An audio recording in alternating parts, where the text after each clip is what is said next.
اعوذ باللہ من الشیطان الرجیم بسم اللہ الرحمن الرحیم الحمد للہ رب العالمین۔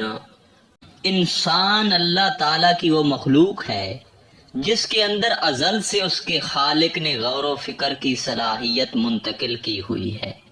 اب یہی انسان کبھی دنیا میں غور و فکر کرتے ہوئے دنیا کے کنویں میں گر جاتا ہے، اور کبھی یہ انسان خود پر غور کرتے ہوئے اپنے تخلیقار یعنی اپنے رب کو پانے کی حسرت میں بے قرار ہو جاتا ہے، اور اس کی کوشش ہوتی ہے کہ کاش مجھے میرا رب مل جائے۔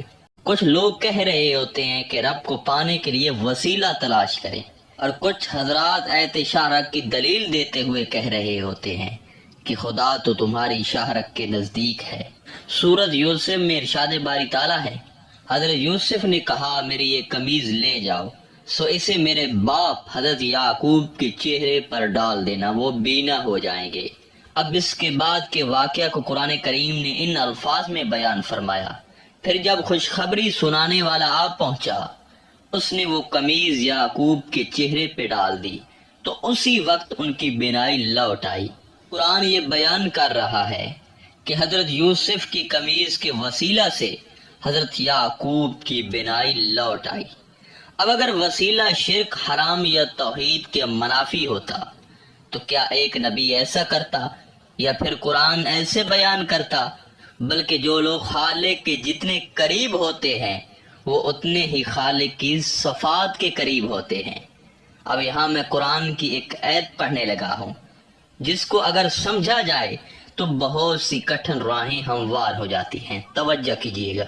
وَإِذْ قَالَ رَبُّكَ لِلْمَلَائِكَةِ إِنِّي جَاعِلٌ فِي الْأَرْضِ خَلِيفَةً، اور یاد کرو جب تمہارے رب نے فرشتوں سے کہا کہ میں زمین میں اپنا نائب بنانے والا ہوں۔ اللہ نے نائب کس کو بنایا؟ انسان کو۔ اس کا بولنا اللہ کا بولنا ہوتا ہے، اس کا دیکھنا اللہ کا دیکھنا، اس کا سننا اللہ کا سننا، اس کا چلنا اللہ کا چلنا، اور اس کا پکڑنا اللہ کا پکڑنا ہوتا ہے۔ حدیث قدسی ہے، نہ میں زمین میں سماتا ہوں نہ آسمانوں میں، لیکن بندہ مومن کے قلب میں سما جاتا ہوں۔ یہاں بندہ مومن سے مراد جو حقیقی رب کا نائب ہے وہ مراد ہے۔ اب ذات حق کا اس کے اندر سما جانا اس لیے بن رہا ہے کیونکہ یہ اللہ تعالیٰ کا مظہر اور مکمل آئینہ ہوتا ہے، اور اللہ تعالیٰ کے انوار ذات و صفات اور اسماء و افعال کا انعکاس کرتا ہے۔ وہ اللہ تعالیٰ کی جمیع صفات سے متصف ہوتا ہے اور اس کے جملہ اخلاق سے متخلق ہوتا ہے۔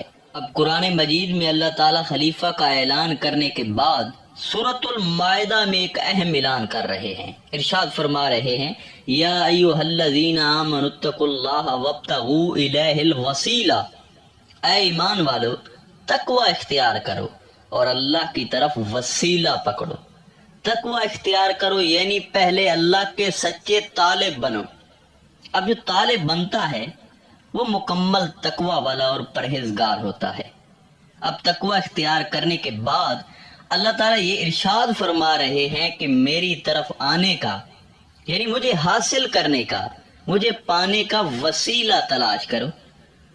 اب وہ لوگ جو کہتے ہیں کہ رب بغیر وسیلہ کے مل سکتا ہے، وہ تھوڑا سا غور کریں کہ انسان ایمان والا بھی بن گیا، نیک اعمال والا بھی بن گیا، اس نے تقوی بھی اختیار کر لیا، مگر پھر بھی اللہ تعالیٰ ارشاد فرما رہے ہیں وابتغوا الیہ الوسیلہ، یعنی اللہ تعالیٰ نے اس آیت کے بعد ایک قانون بنا دیا ہے کہ اگر کوئی مجھ تک پہنچنا چاہتا ہے تو پھر وہ میری طرف وسیلہ پکڑے۔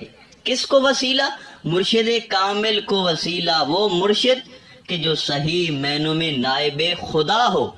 اس طرح اللہ پاک کا وصال اور اس کی معرفت کا حصول جو کہ انسان کا مقصد حیات بھی ہے، وہ مرشد کامل نائب خدا کے وسیلہ کے بغیر ناممکن ہے۔